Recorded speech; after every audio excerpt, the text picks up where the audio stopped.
Joining me now over the phone is Lee Jackson. Hello, Lee. Hi there, Josh. How are you?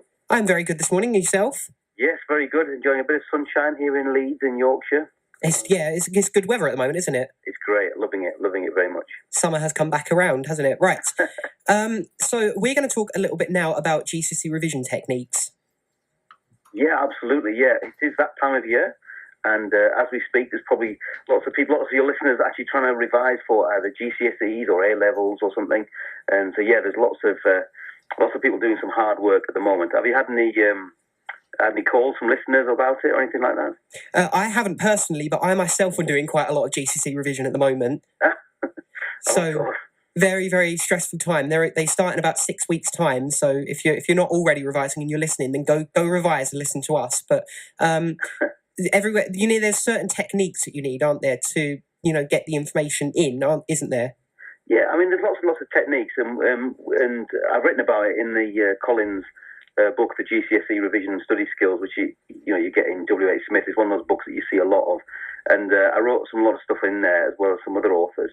And there's some basic techniques to do, but actually, I like to take a little step back from that, Josh, and actually talk about what you need in your head to get through this period. Do you know what I mean? Yeah. So it's all very well talking about mind maps and other things, which I'll talk about in a moment, but actually it's about, do you believe you can do it? So stepping right away from that, Josh, and just saying, actually, do you believe that you can do it? Because a lot of people don't do work, or they don't work as hard maybe as they would want to, because they're not sure whether they can actually do it. So it kind of makes them a bit nervous, maybe makes them maybe not do as much work as they want, and then we hit that famous word that you probably heard of, procrastination. Oh gosh, procrastinator right here. Yeah, I think. Well, I often ask that in my talks I do in schools. I often ask that, and I get everybody to put their hands up. Who's a procrastinator? And I get the staff to do it as well in schools, and everybody puts their hands up. Do you know what I mean? Yeah. And I think the reason why we procrastinate is that we see that the task is too big. So like you say, 6 weeks away, so like 15th of May is probably the first exam, GCSE exam, something like that. And we basically see it as too big a thing. So that's why we procrastinate. So when you've got a massive thing to do, so say you get to, you want to tidy your house or remove all the stuff out of your garage, we procrastinate from that because it just looks too big a job. So the key thing for revision is actually to chop it up into little pieces. Is to understand that you can do it, first of all, by saying, actually, you know what, I'm in mainstream school because I've got the ability to do it. You will have estimated grades at GCSE and at A-level, so you can look at those estimated grades and you can probably smash those grades. Some people certainly reach them, if not get higher. But the main thing is to step back and actually say, do you know what, I can do this. And if I just chop it up into little pieces, if I do a revision plan now for the next 6 weeks, so if I map out my day, every day, then that's what makes the difference, Josh, I think. And it also helps you get a little bit less stressed about it all as well. It makes you feel like you're more on top of it, doesn't it?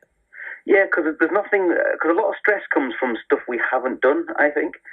So, we get stressed, I haven't done enough work. But actually, if you map out, and what I do, print out a diary, you can, get them online or whatever, or print out a timetable you might get from school. And then, but the first thing you put in the fun stuff. So, this Friday night I'm going to go to the cinema with my friends. Put in a bit of the fun stuff first, and then start to fill the diary. Okay, so I want to do an hour of maths here, and I'll do this subject, this topic, and do an hour of English here. I'll do that topic.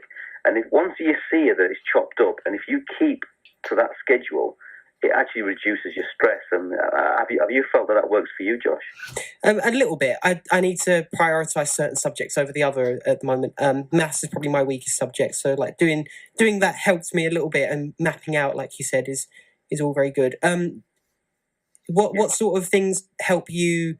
I don't know why I say you, but what sort of things do you find really, really help people get all of their information mapped out? Mind maps, are they good? Yeah, so the first port of call is your teacher.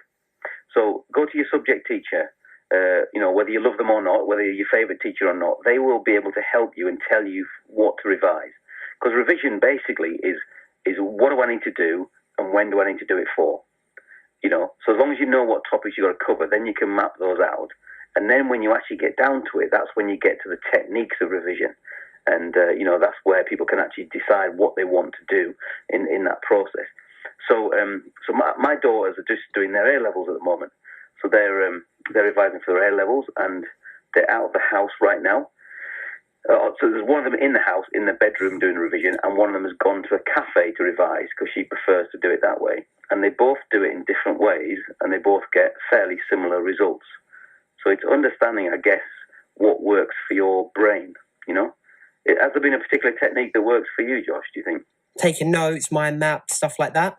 Yeah. I think doing notes, the first thing to say is that I always say revision is not reading. That some people think if I just read my textbook or if I just read my exercise book, you know, my notes I've taken, then that isn't revision. That's just reading. So the key thing is to test yourself. So read the stuff that you've got, then put that book away and test yourself, and then maybe make it into little cards or post-it notes or little cards, and then you can go back and do it again and again and again and revisit them. The more time you revisit it, the more it will go into your brain, really.